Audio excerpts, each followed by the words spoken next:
Waalaikumsalam, selamat pagi, silakan masuk nak. Iya Bu, Silakan duduk. kasih Bu. Baik, bagaimana kabarnya hari ini Puput? Alhamdulillah baik Bu. Nah, kalau saya lihat-lihat, sepertinya Puput punya masalah ya? Iya Bu, saya punya masalah Bu. Baik, kalau begitu, sebelumnya Ibu mengucapkan terima kasih kepada Puput karena sudah meluangkan waktunya dan berkenan hadir dalam kegiatan konseling kita pada hari ini. Nah, sebelum memulai kegiatan konseling individual ini, alangkah baiknya jika kita terlebih dahulu berdoa sesuai dengan keyakinan kita ya. Berdoa dimulai. Berdoa selesai.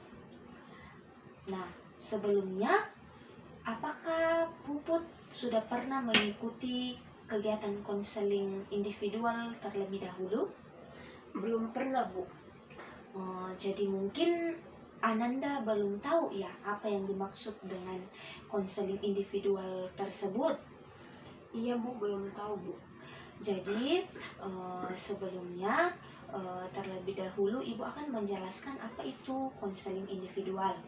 Nah, konseling individual itu merupakan proses pemberian bantuan yang dilakukan melalui wawancara konseling oleh seorang ahli atau konselor kepada individu yang mengalami suatu masalah atau konseli yang bermuara pada teratasinya masalah yang dihadapi konseling. Nah, konseling merupakan bimbingan secara menyeluruh. Nah, hal ini berarti apabila layanan konseling telah memberikan jasanya, maka masalah konseli akan teratasi secara efektif dan upaya bimbingan lainnya tinggal mengikuti atau berperan sebagai pendamping.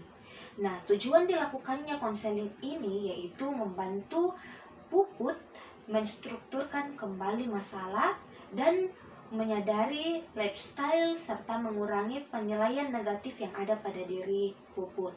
Nah, kemudian bisa juga membantu dan mengoreksi persepsi terhadap Puput, bisa mengarahkan tingkah laku serta mengembangkan kembali minat sosialnya. Nah, adapun tujuan khusus konseling individu ini yaitu fungsi pemahaman, fungsi pengetasan, fungsi pengembangan atau pemeliharaan, fungsi pencegahan dan fungsi advokasi. Nah, selanjutnya dalam konseling individual ini kita laksanakan dengan beberapa tahap. Nah, di mana kita akan mengidentifikasi masalah, kemudian menetapkan tujuan konseling individual ini, kemudian juga kita akan melakukan treatment terkait masalah yang sedang dihadapi dalam konseling individual ini. Nah, adapun beberapa asas yang perlu diperhatikan yaitu asas keterbukaan, asas kesukarelaan, kerahasiaan dan juga kenormatifan.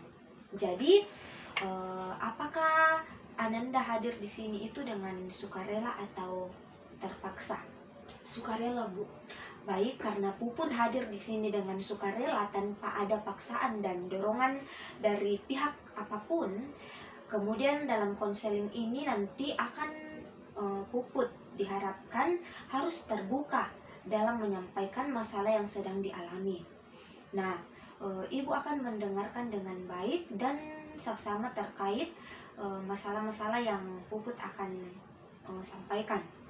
Nah, sebelum kita melangkah ke tahap kegiatan selanjutnya, alangkah baiknya terlebih dahulu kita menyepakati waktu yang kita gunakan yaitu mungkin bisa 20-25 menit ya. Apakah Puput setuju? Setuju Bu.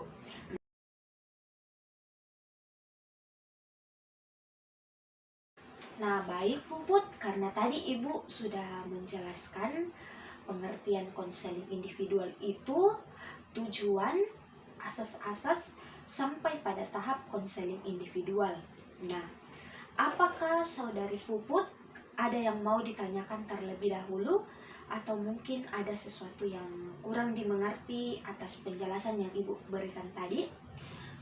Baik Ibu, terima kasih. Sebelumnya saya ingin bertanya kepada Ibu. Jadi kalau misalnya saya tidak mau mengungkapkan semua masalah-masalah yang sedang saya hadapi atau saya alami, bagaimana Ibu? Nah, kan sudah dijelaskan tadi bahwa dalam konseling individual itu ada yang namanya asas keterbukaan, sama seperti yang Ibu sudah jelaskan.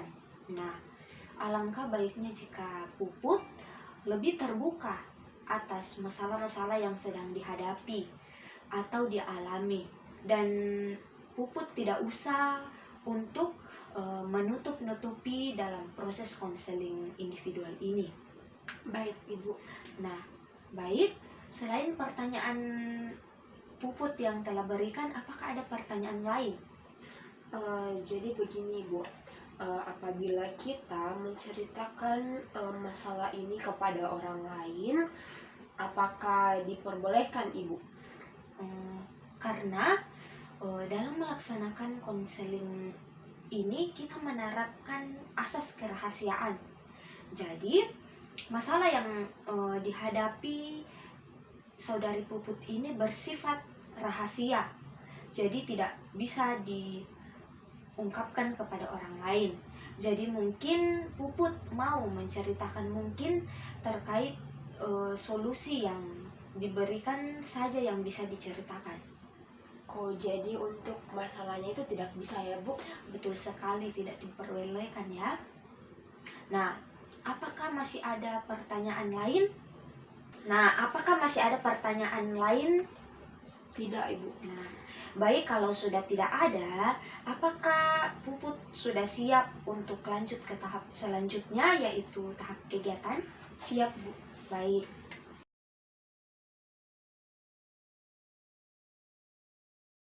Nah, baik, karena kita akan masuk ke dalam tahap selanjutnya ini. Nah, pada tahap ini silakan Puput menyampaikan semua masalah-masalah yang sedang dialami dan dirasakan. Dan ingat, jangan ada masalah-masalah yang ditutup-tutupi, karena dalam konseling ini kita menerapkan asas kerahasiaan. Baik, jadi begini Bu, sebenarnya saya punya suatu masalah. Di sini saya sangat senang dalam melakukan perilaku menyontek Ibu.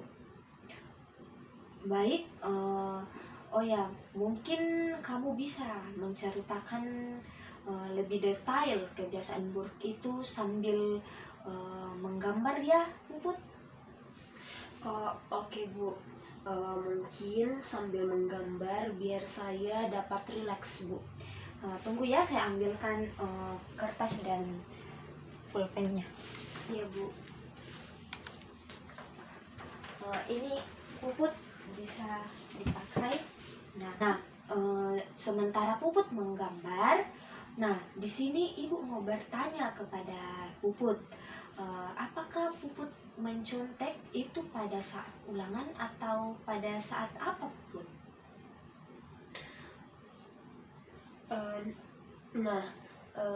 Saat ulangan Bu, waktu UTS kemarin. Nah, baik. Di sini Ibu mau bertanya kepada Puput, apakah Puput itu mencontek pada saat ulangan atau pas bagaimana, Puput? Baik Bu, mungkin pada saat ulangan Bu, waktu UAS kemarin saya mencontek tapi sedikit-sedikit Bu. Oh, begitu ya, Puput. Kalau Ibu boleh tahu, apa alasan Puput menyontek? Untuk apa? Jadi alasan saya mencontek itu Bu, agar saya mendapatkan nilai yang bagus. Kemudian mama papa saya itu ingin saya dapat ranking 1 di kelas, seperti itu Bu. Jadi saya melakukan perilaku mencontek ini, Bu. Oh, jadi begitu ya Puput. Jadi Iya, Bu. jadi kamu ini menyontek karena ada dorongan dari keluarga, atau mungkin Puput itu ingin mendapat peringkat satu di kelas, atau ingin dapat pujian dari orang tua dan orang di sekitar Puput ya. Iya, Bu. Nah, saat Puput melakukan perilaku menyontek, apakah yang Puput rasakan? Untuk hal itu, Bu, sebenarnya saya ini deg-degan, Bu. Cemas dan takut ketahuan kepada guru yang bersangkutan, Bu. Hmm, Terus, Eh, Terus saya juga kalau di rumah, terus kalau malam itu kadang-kadang susah tidur, Bu, karena selalu kepikiran hal tersebut waktu saya nyontek. oh, jadi saat Puput mencontek, Puput merasa deg-degan, cemas, dan takut ketahuan. Terus pulangnya itu Puput tidak bisa tidur karena kepikiran hal-hal yang Puput sudah buat. Iya, Bu, benar. Nah, apakah Puput pernah ketahuan pada saat melakukan perilaku menyontek? Sejauh ini, Bu, mungkin tidak pernah, Bu. Oh, nah, apa yang membuat Puput tidak bisa berhenti menyontek? Kan tadi sudah tahu kan, pada saat menyontek Anda merasa deg-degan, merasakan cemas, takut ketahuan, bahkan kalau pulang Puput menjadi susah tidur. Jadi kenapa Puput tidak bisa berhenti menyontek? Nah, jadi sebenarnya itu, Bu, saya ingin mendapatkan nilai bagus yang pertama.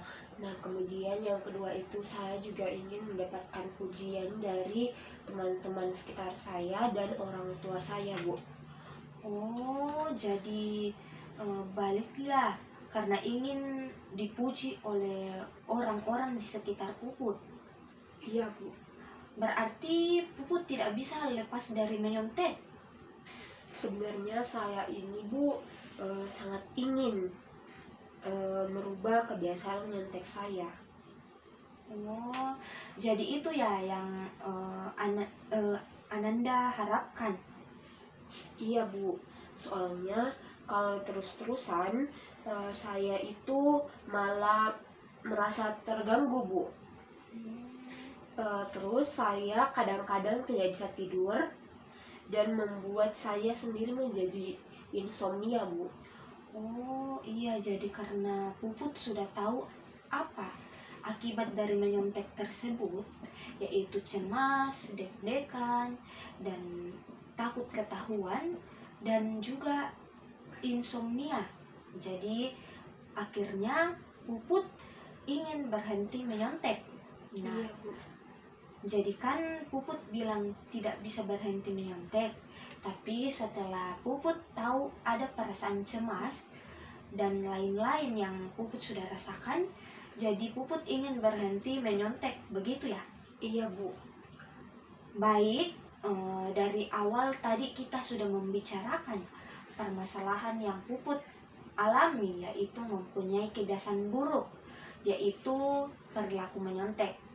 Nah, di sini Puput sudah paham akibat atau perasaan yang ditimbulkan ketika menyontek.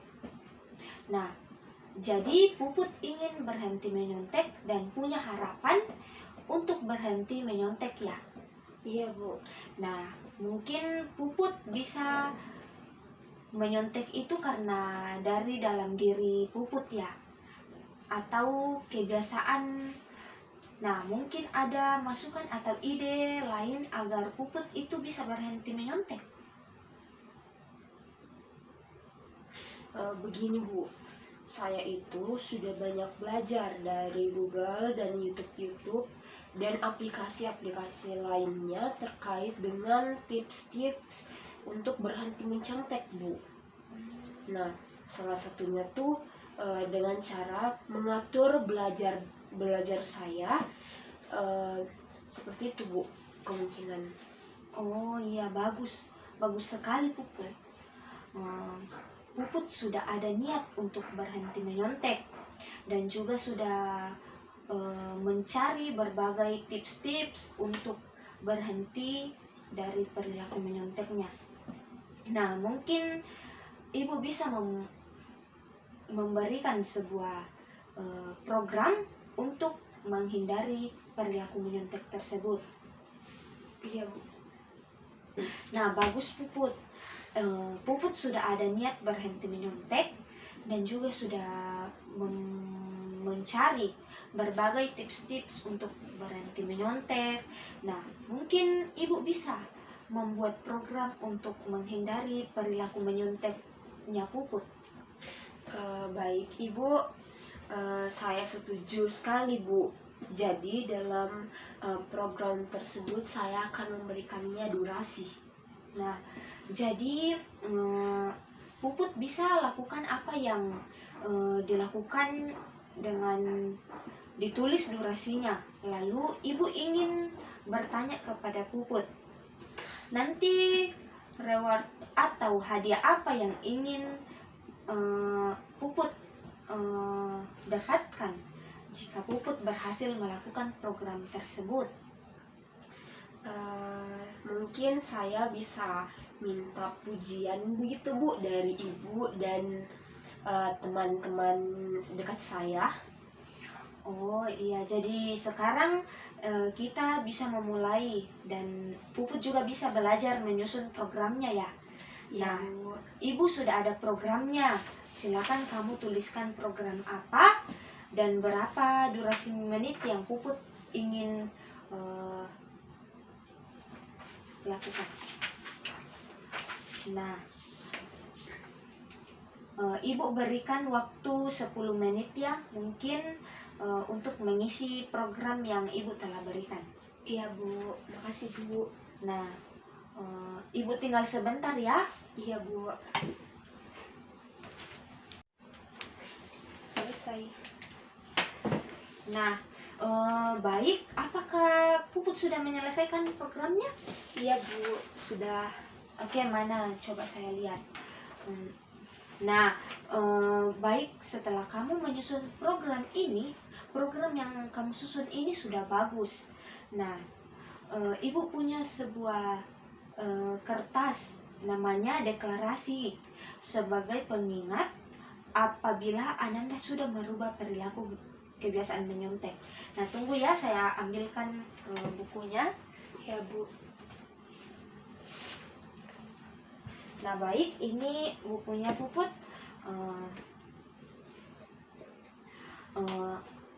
Baik, nanti Ibu pandu dalam mengisi programnya itu ya. Baik Ibu, besok saya akan isi. Nah, baik Puput, sama-sama.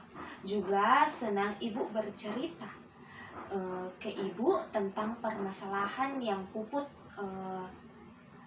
rasakan. Nah, nanti kertas programnya ini dibawa terus dengan deklarasinya, dibawa juga ya sebagai pengingat bahwa kamu akan berhenti menyontek.